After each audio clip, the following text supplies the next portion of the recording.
Zara pressed her six-fingered hands against the cold metal wall and tried to make the feeling go away. The pain started in her chest again, spreading like fire through her body. Someone was crying somewhere in the building. She could feel it, like a knife cutting into her heart. She was not supposed to feel this way. Normal Keltharians did not hurt when others hurt. Normal Keltharians did not care about strangers. Normal Keltharians were strong and logical and perfect. Zara was broken. The old waste processing center hummed around her as she walked down the gray hallway. Pipes dripped dirty water onto the metal floor. The air smelled like chemicals and rust. This place was for people like her. People who were wrong. People who could not be fixed. She had tried to be fixed. 3 times, the doctors had opened her skull and changed things in her brain. 3 times they had failed. The feelings always came back stronger than before. "Worker Vex 9, called a voice behind her. Zara turned to see Supervisor Keld walking toward her. His silver skin looked perfect under the harsh lights. His black eyes showed nothing. No anger, no happiness, no fear. He was normal. "Yes, Supervisor," Zara said, keeping her own purple eyes on the floor. "You have a new assignment. The aliens have arrived for the meeting with High Command. You will clean their living spaces." Zara looked up in surprise. "The humans?" "Do not speak their name with interest," Keld snapped. "They are disgusting creatures, full of emotions and chaos. Perfect work for someone like you." The words hurt, but Zara was used to pain. She nodded and took the cleaning supplies from him. "Do not speak to them. Do not look at them unless necessary. Clean and leave. Nothing else." Zara walked through the upper levels of the station. She had never been this high before. The walls here were white instead of gray. The lights were softer. Fresh air flowed through hidden vents. This was where normal people lived and worked. She found the human quarters and pressed her hand to the door sensor. It opened with a soft sound. The smell hit her first. It was warm and sweet and strange. Not bad, just different from the cold, clean smell of Keltharian spaces. The rooms were messy. Clothes lay on chairs. Books sat open on tables. Pictures hung on the walls showing faces with different colored skin and hair. The humans looked so different from each other, not like Keltharians who all had the same silver skin and black hair. Zara started cleaning. She moved carefully around the strange objects. A small device played soft music. Colorful drawings were stuck to one wall. The pictures looked like they were made by children. That was when she heard it. Soft crying came from the next room. Zara froze. The sound cut through her like lightning. Her chest burned with pain that was not her own. Someone small was very sad and very scared. She should leave. She should not look. She should not care. But the crying continued, and Zara felt like she was dying. She walked to the door and looked inside. A small human sat on a bed, face buried in his hands. He had brown hair and pale skin. He looked very young, maybe 8 or 9 years old by human standards. The pain in Zara's chest grew worse. This child was lost and afraid and missing his home. She could feel all of it like it was happening to her. "Do not speak to them," she whispered to herself. But her feet carried her into the room anyway. The boy looked up when he heard her footsteps. His eyes were red from crying. They grew wide when he saw her purple skin and strange face. "Please don't hurt me," he whispered. The words broke something inside Zara. This little one thought she was dangerous. He was scared of her. The feeling was terrible. "I will not hurt you," she said softly. Her voice was rough from not talking much, but she tried to make it gentle. "Why do you cry?" The boy stared at her. "You can talk?" "Yes." "What is your name?" "Tommy. Tommy Henderson." "Are you going to tell my dad I was crying?" "He said I have to be brave." Zara sat on the floor so she would not look so tall and scary. "I will not tell." "Why are you sad, Tommy Henderson?" "I miss my mom. She's back on Earth. Dad brought me here because he said it would be safe, but everything is scary and cold and the food tastes funny and I just want to go home." Fresh tears ran down his face. Each one felt like acid in Zara's veins. But something else happened too. Something warm and protective rose up inside her. She wanted to make this child feel better. She wanted to keep him safe. "I understand," she said. "I know about being in a place where you do not belong." Tommy wiped his nose. "You do?" "Yes. I have always been in the wrong place. But maybe," she paused, not sure if she should say it. "Maybe being wrong in one place means being right in another place." She reached into her cleaning kit and pulled out a soft cloth.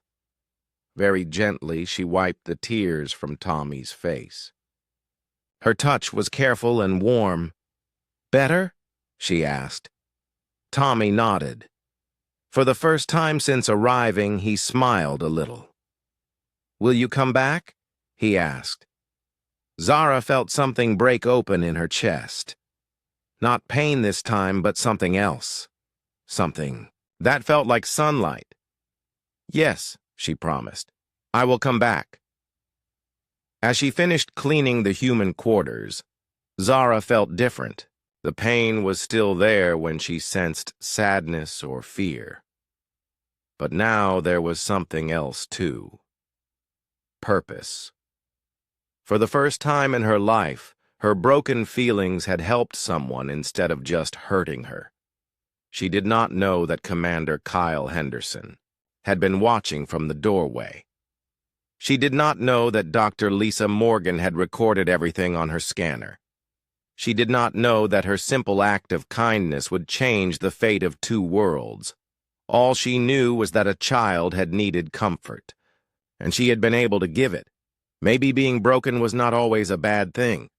Dr. Lisa Morgan watched the recording for the 5th time. On the small screen, she could see Zara sitting on the floor with Tommy, wiping away his tears with such gentle care. The alien's movements were slow and careful, like she was handling something precious. "This is incredible," Lisa whispered to Commander Kyle Henderson. They sat in Kyle's private office aboard the human ship Aurora.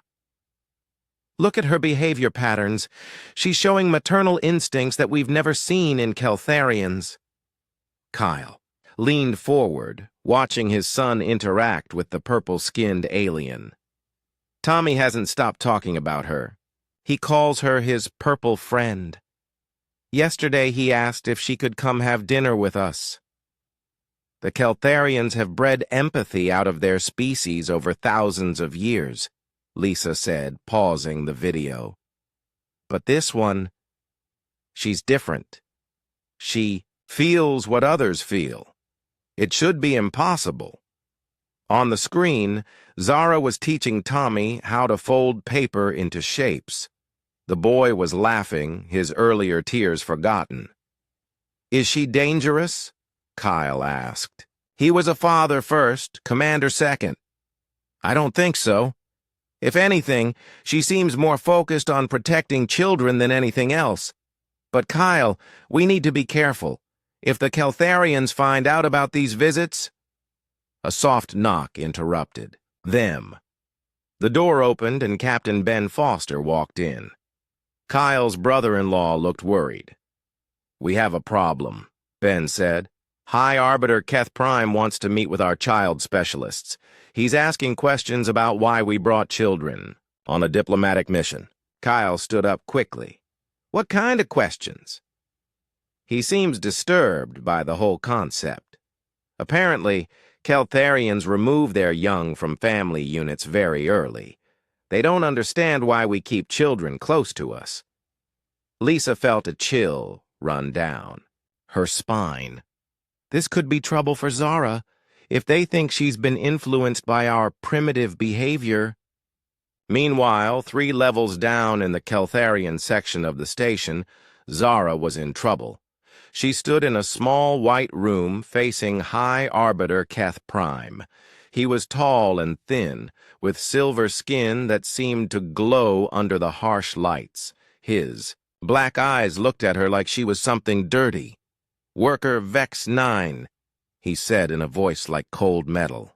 "You have been observed spending time with the human young." "I was cleaning their quarters, High Arbiter," Zara said, keeping her eyes down. "Cleaning does not require conversation. Cleaning does not require physical contact. Yet you have done both." Zara's heart beat fast. She had been so careful, but somehow they had found out. The human child was distressed. "I thought—" "You thought?" Keth Prime stepped closer. "You are not supposed to think. You are supposed to follow orders. Your emotional defects make you unfit for thinking." "Yes, High Arbiter. Dr. Vex Prime will examine you tomorrow. We will determine if another correction procedure is needed." Fear shot through Zara like ice water. 3 times they had cut into her brain. 3 times they had tried to make her normal. Each time she had lost pieces of herself. If they did it again, she might lose everything. "Please," she whispered. "I will not speak to the humans again. I will—" Silence. Keth Prime's voice was sharp as a blade. "You will report to Medical Level 7 at dawn. Until then, you are confined to your quarters." 2 guards escorted Zara to her small room in the lower levels. The walls were gray metal.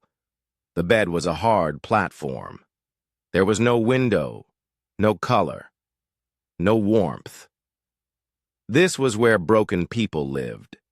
Zara sat on her bed and put her hands over her face. Tomorrow they would try to fix her again. Tomorrow they might take away the feelings that hurt so much, but also made her feel alive. She thought about Tommy's smile when she had shown him the paper shapes. She thought about the warm feeling in her chest when he had hugged her goodbye. Were those feelings worth losing? Were they worth the pain they caused? Above her, in the human quarters, Tommy was asking his father the same question over and over. "Where is my purple friend? Why hasn't she come to see me?" Kyle didn't know what to tell his son. Dr. Morgan had tried to get permission to visit Zara, but the Keltharians had refused. The alien was under medical observation and could not have visitors. "Maybe she's just busy, Tommy," Kyle said, but he could see his son didn't believe him. "She promised she would come back. She never breaks promises." That night, Lisa Morgan made a discovery that changed everything. She had been studying the brain. Scans that the Keltharians had shared as part of their cultural exchange. Most Keltharian brains looked the same. Efficient, logical, with very small emotional centers. But when she looked at Zara's scans, her breath caught in her throat. "Ben, you need to see this," she called over the ship's communication system. Ben arrived at her lab within minutes. Lisa pointed to the brain scan on her computer screen. "This is Zara's brain. Look at these areas here." She highlighted several regions in bright blue. "These are emotional processing centers. In normal Keltharians, they're tiny. In humans, they're much larger. But in Zara, they're huge," Ben breathed. "Bigger than human emotional centers. Not just bigger, more complex." Look at these neural pathways. They're designed for processing multiple emotional states at once. She can literally feel what others feel as if it were happening to her own body. Ben stared at the screen. That must be agony. It should be. But look at this section. Here, Lisa pointed to another area. This is her protective response center. It's massive. When she detects distress in others, especially in children, her brain floods with protective chemicals. Instead of being overwhelmed by others' pain, she's driven to stop it. She's like a living shield for children's emotions. Exactly. And, Ben, there's something else. These brain patterns, they're not random mutations. They're too perfect, too specialized. I think they're evolutionary adaptations. Ben looked at her with sharp eyes. Adaptations for what? For protecting the young. I think Zara's brain is what Keltharian brains used to look like, before they decided emotions were weaknesses. She's not broken, Ben. She's what her species was meant to be. As they talked, neither of them noticed the small figure listening at the door.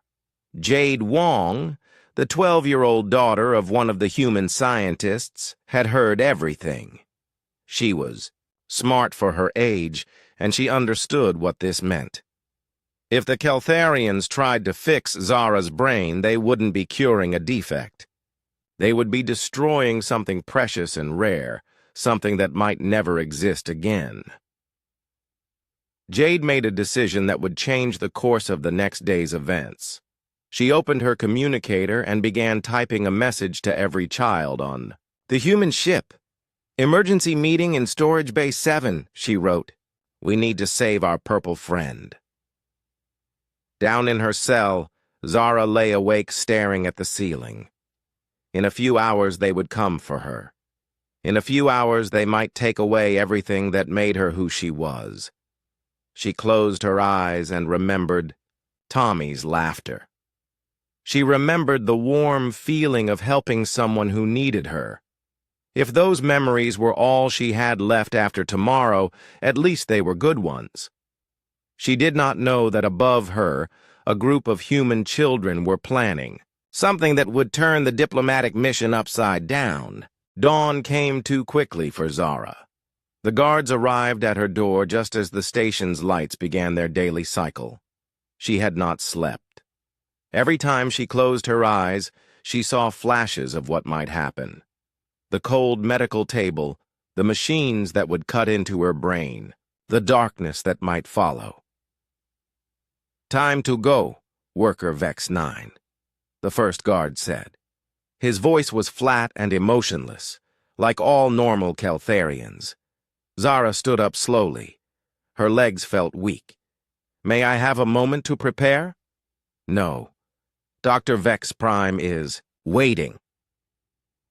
As they walked through the corridors, Zara noticed something strange.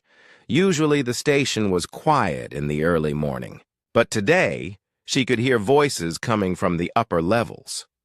Human voices. They sounded upset about something. The guards noticed too. The aliens are making noise again, one of them said with disgust. Emotional creatures. No control. They reached medical level 7. The hallway was white and clean and cold.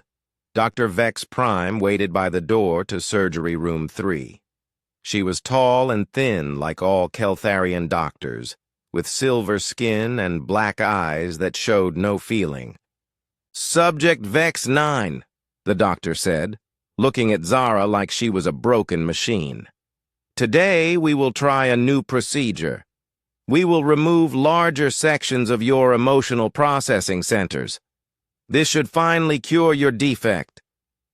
Zara felt fear crawl up her spine like ice. Doctor, please. I have not caused any problems. I can control my symptoms. You cannot control what you are, Dr. Vex Prime said. You are a genetic mistake. But we can fix mistakes. Just then, alarms began blaring. throughout the station. Red lights flashed in the hallway. The emergency communication system crackled to life. Security alert! Security alert! Unauthorized gathering in Diplomatic Section Alpha. All personnel report to stations. Dr. Vex Prime looked annoyed. What are those creatures doing now? One of the guards touched his communication device.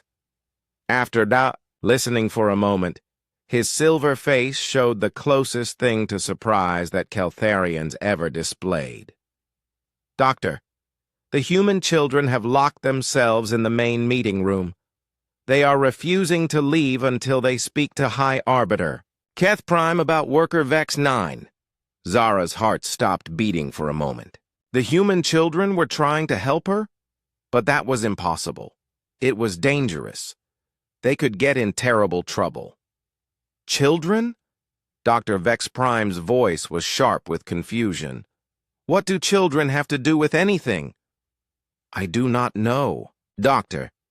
But Commander Henderson is requesting that all procedures be delayed until this situation is resolved.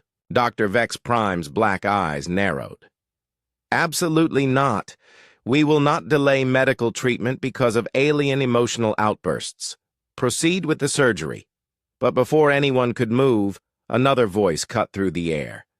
This one belonged to Admiral Susan Clark, the highest-ranking human on the station.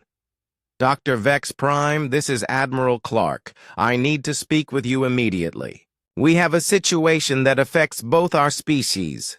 The doctor touched her communication device with irritation.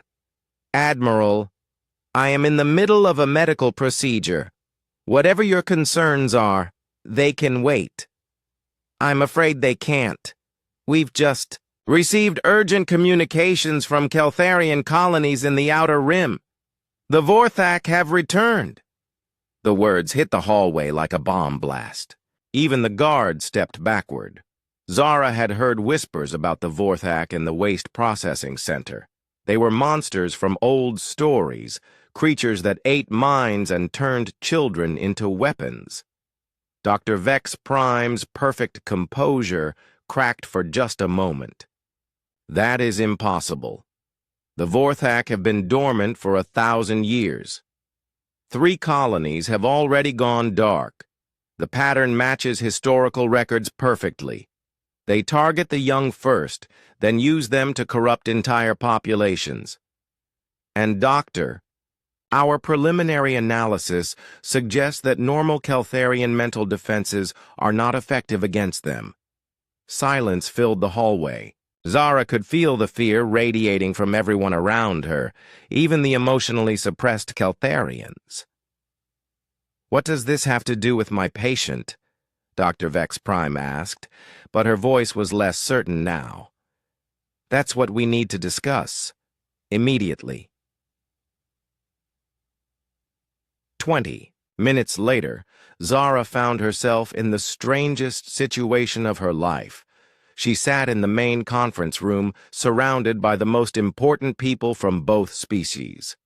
Admiral Clark sat across from her. Dr. Lisa Morgan was there with her scanning devices. Commander Kyle Henderson stood near the back with his son Tommy, who had insisted on being present. High Arbiter Keth Prime sat at the head of the table, his perfect face showing signs of stress that Zara had never seen in a Keltharian before. Explain this theory, Keth Prime said to Dr. Morgan.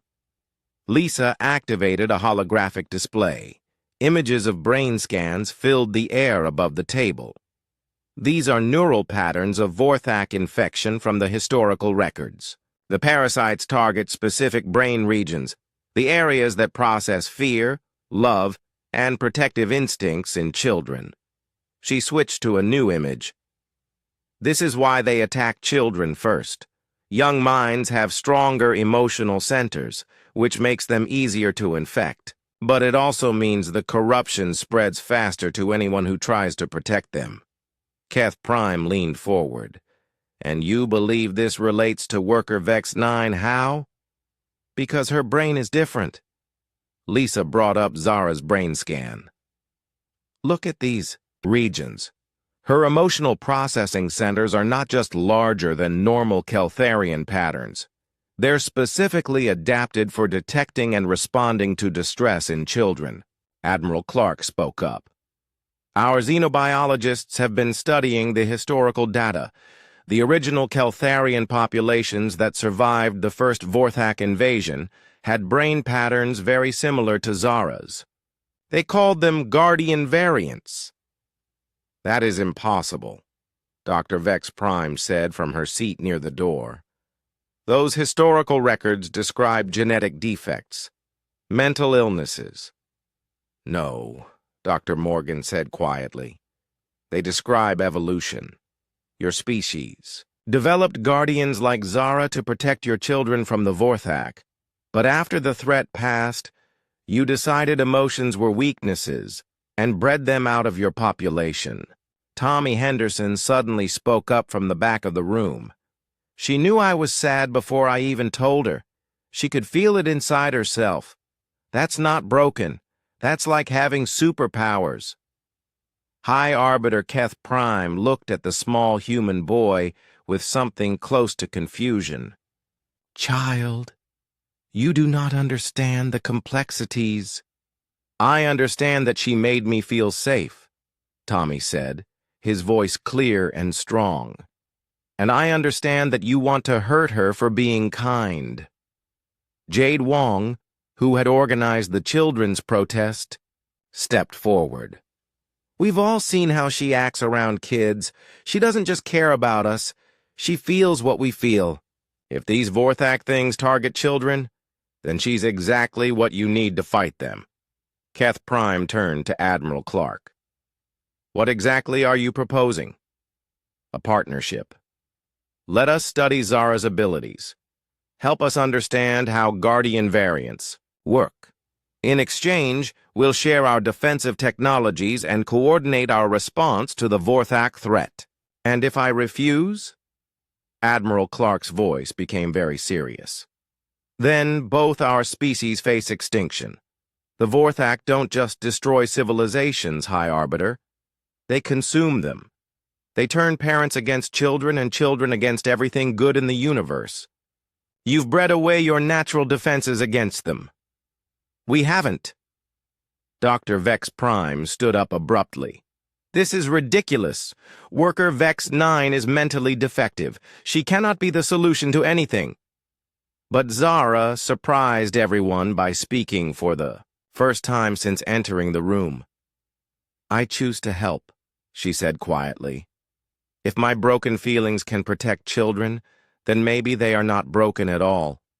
Maybe they are exactly what they need to be. She looked around the room at all the faces watching her. Some were afraid. Some were hopeful. But when her eyes met Tommy's, she saw something that made her decision easy.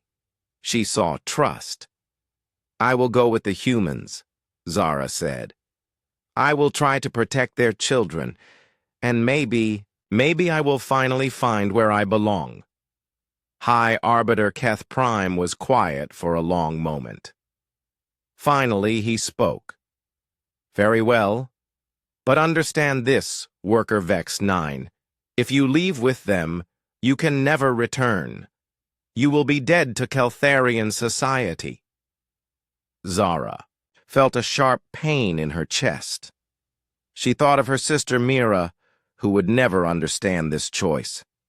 She thought of the only world she had ever known. Then she looked at Tommy again, and the pain faded. I understand, she said. Some prices are worth paying. As the meeting ended and preparations began for her departure, Zara realized something important. For the first time in her life, she was not running away from what she was. She was running toward it. The broken Keltharian was about to discover that sometimes the most powerful warriors are those who fight with love instead of weapons. 3 weeks aboard the human ship. Aurora changed everything Zara thought she knew about herself. The children loved her. It started small. Tommy would sit next to her during meals, chattering about his favorite games, and asking her to tell stories about her home world.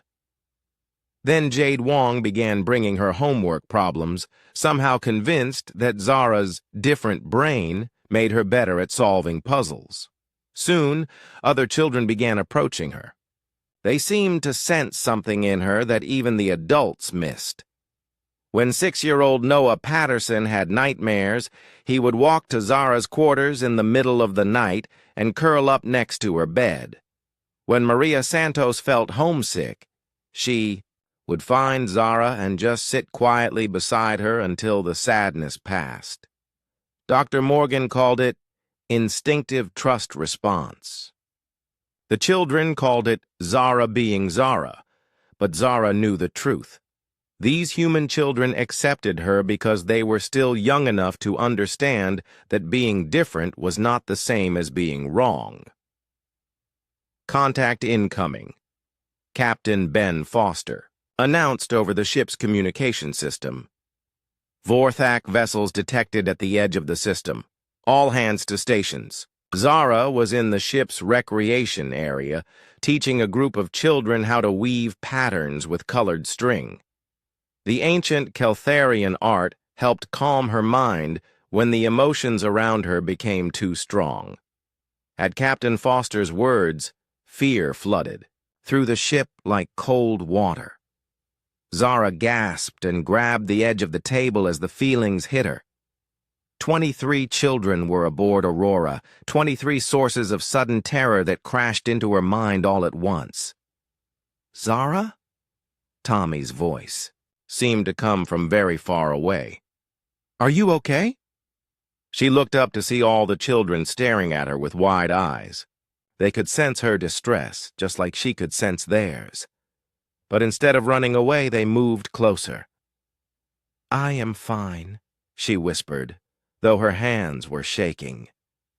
Just feeling things. Jade Wong, who understood more than most children, her age, sat down next to Zara. It's the fear, isn't it? You can feel everyone being scared at the same time. Zara nodded. So much fear. So much worry. I do not know how to make it stop. Maybe you don't have to make it stop, Noah said quietly. The 6-year-old had been having trouble sleeping since the Vorthak attacks began. Maybe you just have to help us not be so scared. Before Zara could ask what he meant, Colonel Marie Santos burst into the recreation area. All children to secure. Quarters immediately, she ordered. This is not a drill. The children began to stand up, but Noah suddenly cried out and fell to his knees. His small body shook like he was having a seizure. His eyes rolled back, showing only white. Noah! Maria Santos screamed. She was Noah's older sister and had been watching him carefully since the attacks began. Zara felt it immediately.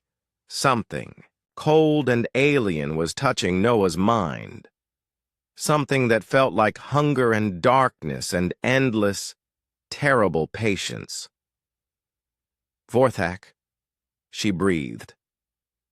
Dr. Morgan arrived with her medical equipment just as Noah began to speak. But the voice that came from his mouth was not his own. It was deeper, older, and filled with ancient malice. We have found you, Guardian, the voice said through Noah's lips. We have found the broken one who dares to stand between us and our food. Zara stood up slowly. Every instinct told her to run, but the children behind her were terrified. She could feel their fear like knives in her heart. Leave the child alone, she said. Noah's head turned toward her with movements that were too smooth, too controlled. When he smiled, it was not Noah's smile. You feel their terror, don't you? Every frightened thought, every moment of despair. It must be agony for someone like you. It was agony. The fear from the children, the dread from the adults, the alien, hunger pressing against Noah's mind. All of it crashed into Zara like a storm. She wanted to curl up and hide until it stopped, but Noah needed her. "I have lived with pain my whole life," Zara said, taking a step toward the possessed child. "Your tricks will not work on me." "Tricks?" The thing in Noah's mind laughed. "This is no trick, broken one. Watch." Suddenly, every child in the room began to scream. One by one, they fell to their knees as alien presences invaded their minds. Tommy, Jade, Maria, all of them became puppets dancing on invisible strings. The psychic assault hit Zara like a physical blow, 23 children in terrible pain, 23 young minds being violated by ancient evil. She fell to the floor, overwhelmed by the flood of anguish. "You see," Noah's stolen voice was triumphant. "Your gift is your weakness. The more you care, the more we can hurt you. Soon, these children will be ours, and you will have felt every moment of their corruption." Dr. Morgan was shouting orders over her communicator. Security teams were rushing toward their location. But Zara knew they would be too late. In minutes, maybe seconds, the Vorthak would have complete control of every child on the ship. She closed her eyes and did something she had never tried before. Instead of fighting the pain, she embraced it. Instead of trying to block out the children's fear, she pulled it into herself. Instead of running from what she was, she became it completely. The change started in her chest. The burning sensation that had always meant someone else's pain began to transform into something else. Something that felt like fire, but not destructive fire. Protective fire. Cleansing fire. She opened her eyes and stood up. "You made a mistake," she told the thing controlling Noah. "What mistake, broken one?" "You thought my gift was feeling their pain." Zara took another step forward. Around her, the possessed children hissed like angry snakes. "But that is not my gift at all." She reached out and touched Noah's forehead with one purple finger. "My gift is loving them more than I fear you." The contact was electric. Through her, touch. Zara felt the alien presence in Noah's mind. It was old and hungry and cruel, but it was also small. A parasite that fed on fear and despair. Zara had plenty of both to offer, but she also had something the creature had never encountered in 1,000 years of feeding. She loved Noah Patterson like he was her own child. She loved him enough to take his pain into herself. She loved him enough to fight monsters in the dark spaces of his mind. The Vorthak entity recoiled from the contact like it had been burned. "Impossible," it hissed through Noah's mouth. "Love is weakness. Caring is failure. You cannot—" "I can," Zara said simply. "Because this is what I was made for." She pressed deeper into Noah's mind, following the alien presence back to its source. The mental landscape was dark and twisted, full of nightmare images designed to break a child's spirit. But Zara was not a child. She was a guardian. And in this place of fear and darkness, her broken heart became a weapon. Every memory of comfort she had given bloomed like light in the shadows. Every moment of tenderness, every gentle touch, every whispered reassurance became a sword against the darkness. The Vorthak entity shrieked as Zara's love burned through its defenses. It tried to retreat, but she followed it deeper into Noah's mind, protecting every precious memory and innocent dream. "Leave," she commanded. "This child is under my protection. You are one guardian against 1,000 of us." "Then send your 1,000, Zara replied. "I am one guardian who refuses to let you have him." The battle lasted only seconds in the real world, but it felt like hours in the mental realm. Finally, the alien presence retreated, fleeing back to whatever dark ship had sent it. Noah collapsed into Zara's arms, unconscious but breathing normally. Around the room, the other children were waking up, confused but unharmed. Dr. Morgan stared at her scanner in amazement. "The alien presence is completely gone. How did you—" "I loved him," Zara said simply, holding Noah against her chest. "I loved him enough to fight for him." Tommy was the first to recover fully.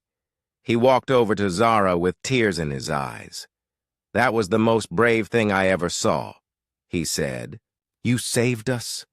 Jade Wong nodded seriously. "The scary thing was right. You are a guardian, but it was wrong about everything else." As the children gathered around her, Zara felt something she had never experienced before.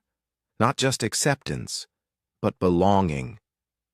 Not just tolerance, but love returned.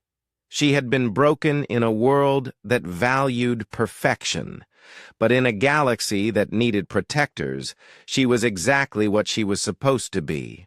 The first battle was won, but Zara could feel it in her mind. This was only the beginning. The Vorthak knew about her now. They would be back.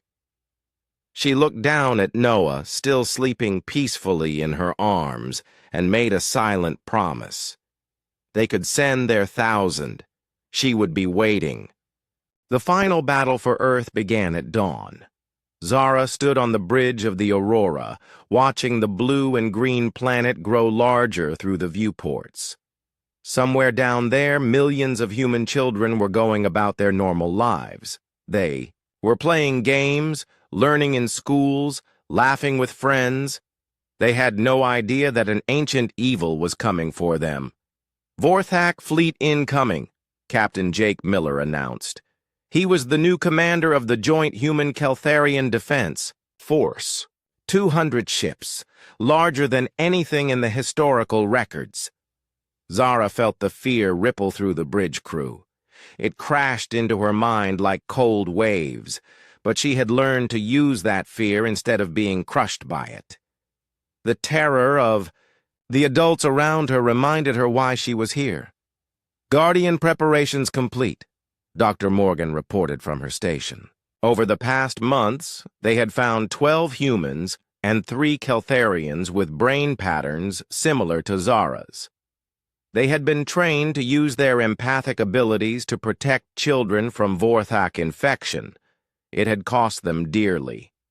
5 of the volunteers had died during the enhancement process. Their minds could not handle the emotional overload that Zara lived with every day. But the ones who survived had become something new, something powerful. "Zara," Captain Miller said, "you ready?" She looked around the bridge at all the faces watching her. These people had accepted her when her own species rejected her. They had given her a purpose when she thought she was just broken. "I am ready," she said. The battle in space was fierce but brief. The human and Keltharian ships fought bravely, but everyone knew the real war would be fought in the minds of children. The Vorthak had never been defeated by weapons. They were defeated by love. As the enemy ships broke through the orbital defenses, Zara felt the first wave of psychic attacks hit Earth's surface. Thousands of children across the planet suddenly cried out in fear and confusion as alien minds tried to invade their thoughts. Zara closed her eyes and reached out with her mind. She had practiced this for months, but never on such a scale. She touched the thoughts of children in New York, London, Tokyo, Sydney. Everywhere the Vorthak struck, she was there. It was overwhelming. The sheer number of young minds under attack threatened to drown her in a flood of terror and pain.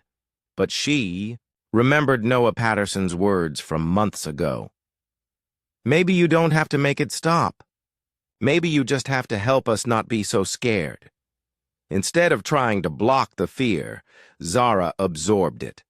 She pulled the terror and confusion into herself and sent back something else, something warm and protective and infinitely patient. You are safe, she whispered into a million frightened minds. I am here. I will not let them hurt you.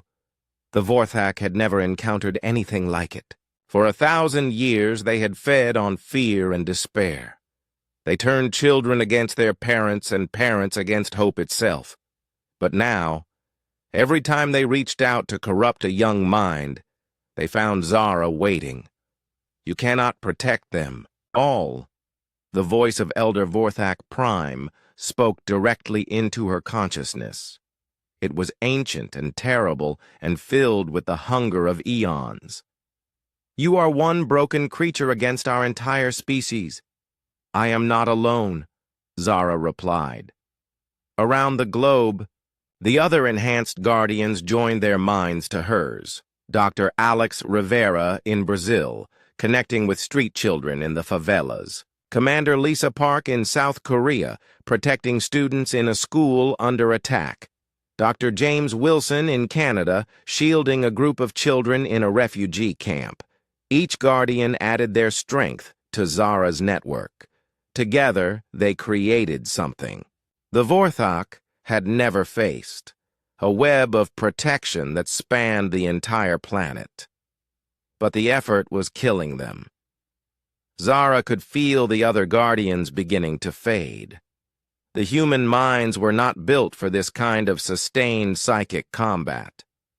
Soon, she would be alone again. They are dying, Elder Vorthak Prime observed with satisfaction. Soon you will stand alone. And then, the children will be ours. Zara felt Dr. Rivera's mind go dark. Then Commander Park.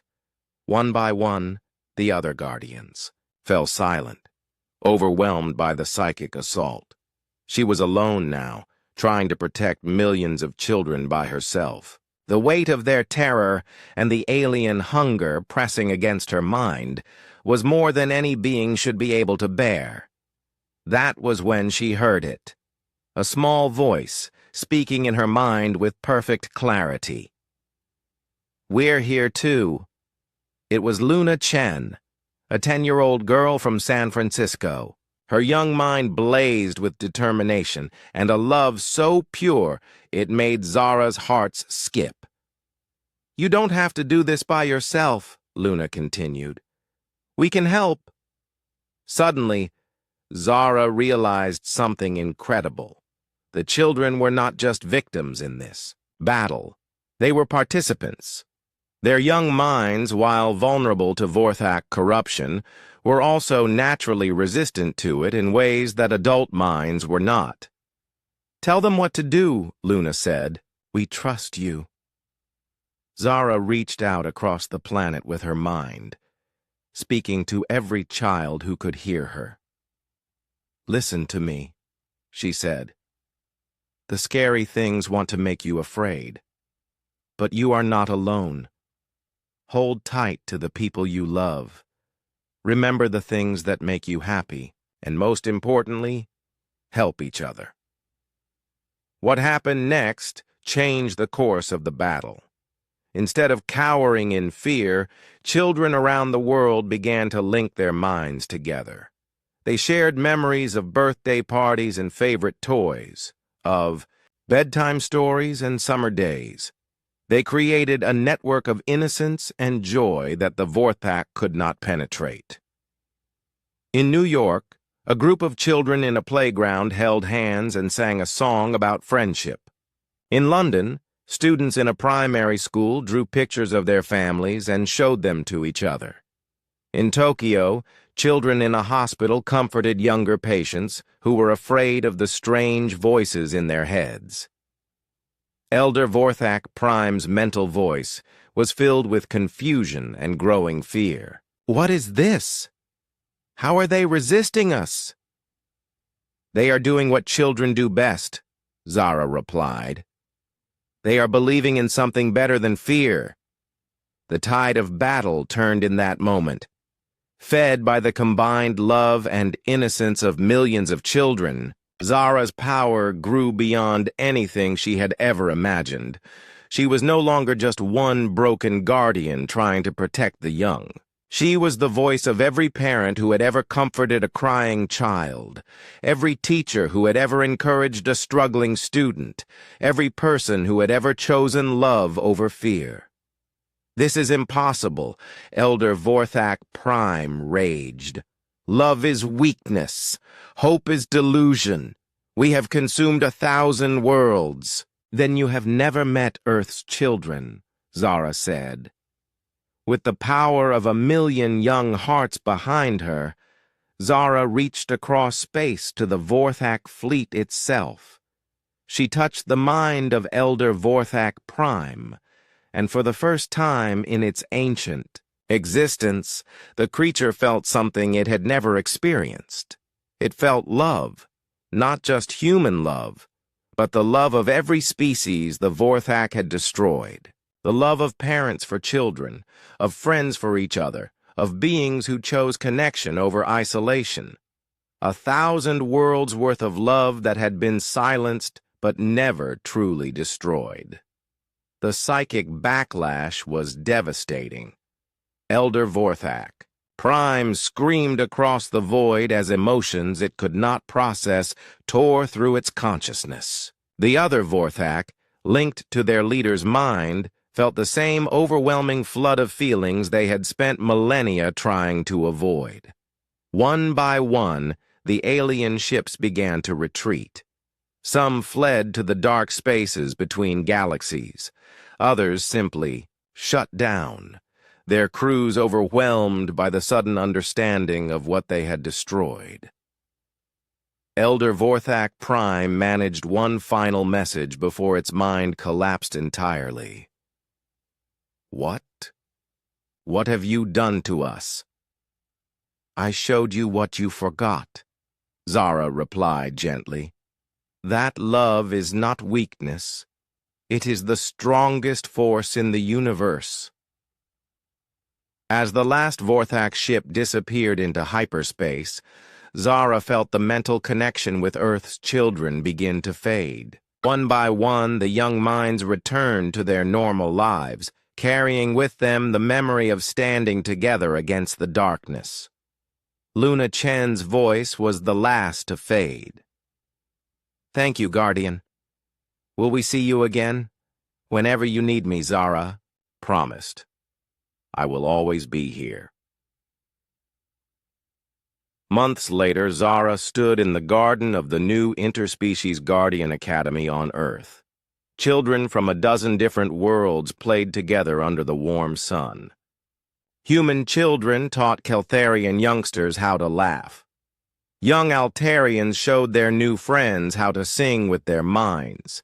And watching over them all were the new Guardians, beings from many species who had learned that protecting children was not a job for the broken, but a calling for the brave. Tommy Henderson, now 9 years old and training to be a junior guardian himself, ran up to Zara with a drawing in his hands. "Look what I made," he said, showing her a picture of a purple figure surrounded by children, of many different colors. "It's you, saving all of us." Zara smiled and knelt down to look at the drawing more closely. "It is very beautiful, Tommy. But you made one mistake." "What mistake?" "You saved yourselves. I just helped you remember how strong you already were." As the sun set over the academy, Zara thought about the journey that had brought her here. She had been born wrong for a world that valued perfection over compassion. But she had been exactly right for a universe that needed guardians. Her sister, Mira, had visited the previous week, bringing news that Keltharian society was slowly changing. They were rediscovering the value of emotions, of empathy, of the very traits they had once considered defects. Some young Keltharians were even volunteering to become guardians themselves. You were right, Mira had said. Quiet.